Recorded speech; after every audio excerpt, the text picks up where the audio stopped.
Hello बच्चों, कैसे हैं आप। आशा करती हूँ घर में रहकर पढ़ाई कर रहे होंगे और अपने स्वास्थ्य का भी पूरी तरह से ध्यान रख रहे होंगे। बच्चों, मैं आपको पाठ 4 सांवले सपनों की याद, ये पाठ मैं आपको पढ़ा रही हूँ। आज मैं आपको ये पाठ का पेज 44 और 45 के पैराग्राफ पढ़ाऊंगी। सो बच्चों, हर बार की तरह पढ़ने से पहले आप मेरे YouTube चैनल को लाइक और सब्सक्राइब करना ना भूलें। तो बच्चों, ये पैराग्राफ में जो ले रही हूँ, ये लिखा है उन जैसा वर्ड वाचर से लेकर वकालत करेगा, जो इस पेज पर है।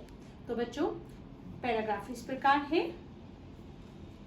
उन जैसा बर्ड वाचर शायद ही कोई हुआ हो, लेकिन एकांत क्षणों में सालिम अली बिना दूरबीन भी देखे गए हैं। दूर क्षितिज तक फैली जमीन और झुके आसमान को छूने वाली उनकी नजरों में कुछ कुछ वैसा ही जादू था जो प्रकृति को अपने घेरे में बांध लेता है। सालिम अली उन लोगों में थे जो प्रकृति के प्रभाव में आने की बजाय प्रकृति को अपने प्रभाव में लाने के कायल होते हैं। उनके लिए प्रकृति हर तरफ एक हंसती खेलती रहस्य भरी दुनिया पसरी थी। यह दुनिया उन्होंने बड़ी मेहनत से अपने लिए गढ़ी थी।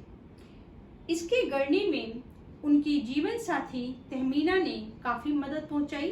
तहमीना स्कूल के दिनों में उनकी सहपाठी रही थी। यहाँ पे बच्चों पहला एक आया है बर्ड वाचर। बर्ड वाचर जो है वो सालिम अली के लिए कहा गया है।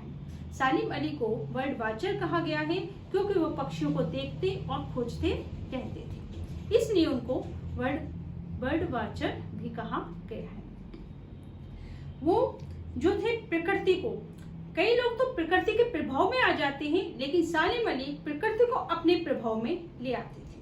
प्रकृति प्रेमी भी थे वो, और ये सब एक उन्होंने अपने सामने एक हंसती खेलती रहस्य भरी दुनिया रची थी। उनकी जो सहपाठी रही थी, अपने पढ़ने के टाइम पे उनकी सहपाठी जो तहमीना थी, वो ही उनकी बाद में जीवन साथी बन गई थी। अगला पैराग्राफ इस प्रकार है। अपने लंबे रोमांचकारी जीवन में ढेर सारे अनुभवों के मालिक सालिम अली एक दिन केरल की साइलेंट वैली को रेगिस्तानी हवा के झोंकों से बचाने का अनुरोध लेकर चौधरी चरण सिंह से मिले थे। वे प्रधानमंत्री थे। चौधरी साहब गांव की मिट्टी पर पड़ने वाली पानी की पहली बूंद का असर जानने वाले नेता थे। पर्यावरण के संभावित खतरों का जो चित्र सालिम अली ने उनके सामने रखा था, उसने उनकी आंखें नम कर दी थी। प्रधानमंत्री चौधरी चरण सिंह, जब सालिम अली ने अपनी बात चौधरी चरण सिंह से कहने गए, तब वो प्रधानमंत्री थे, वो एक किसान थे। उनको भी पता था कि यहाँ पर पर्यावरण खराब होने से क्या हो जाता है। तो उन्होंने चौधरी चरण सिंह से कहा था कि केरल की साइलेंट वैली जो है वो रेगिस्तानी हवा के झोंकों से जो है खराब हो रही है, तो उसे बचाया जाए। तो चौधरी चरण सिंह ने उनको आश्वासन दिया था कि मैं इसका जो प्रयत्न करूंगा बचाने का। इस प्रकार उन्होंने चौधरी चरण सिंह से अनुरोध भी किया था। यहाँ पर जब उन्होंने चौधरी चरण सिंह को ये बातें बताई थी, तो चौधरी चरण सिंह की आंखें भर आई थी, क्योंकि वो नहीं चाहते थे कि यहाँ का पर्यावरण खराब हो। आज सालिम अली नहीं है, चौधरी साहब भी नहीं है। कौन बचा है जो अब सोंधी मिट्टी पर उगी फसलों के बीच एक नए भारत की नींव रखने का संकल्प लेगा? कौन बचा है जो अब हिमालय और लद्दाख की बर्फीली जमीनों पर जीने वाले पक्षियों की वकालत करेगा? थोड़े समय बाद चौधरी चरण सिंह भी इस दुनिया में नहीं रहे और सालिम अली भी इस दुनिया को छोड़कर चले गए। तो अब कौन पक्षियों की वकालत करेगा, कौन पर्यावरण को देखेगा, ये सब लेखक ने बताया। ये थे आपके 2 पैराग्राफ। इससे संबंधित जो प्रश्न हैं वो मैंने यहाँ पर लिखे हैं। पहला प्रश्न है, बर्ड वाचर किसे कहा गया है और क्यों? तो मैंने अभी आपको बताया था कि बर्ड वाचर जो है सालिम अली को कहा गया है क्योंकि वो पक्षियों को देखते और खोजते रहते थे। अगला प्रश्न है, सालिम अली की नजरों में क्या था?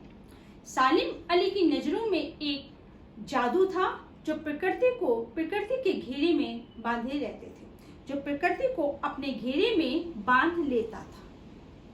ये है प्रश्न का उत्तर। अगला प्रश्न है, सालिम अली अन्य लोगों से किस मायने में भिन्न थे?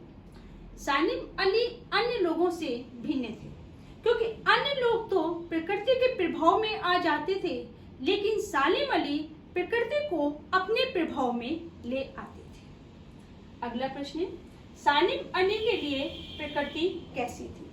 सालिम अली के लिए प्रकृति हंसती खेलती रहस्य भरी थी। अगला प्रश्न है, सालिम अली ने चौधरी चरण सिंह से क्या अनुरोध किया था? तो सालिम अली ने चौधरी चरण सिंह से, जो उस समय हमारे देश के प्रधानमंत्री थे, उनसे अनुरोध किया था कि केरल की साइलेंट वैली को रेगिस्तानी हवा के झोंकों से बचाया जाए। ये उन्होंने चौधरी चरण सिंह से अनुरोध किया था। तो बच्चों, ये थे आपके प्रश्न के उत्तर।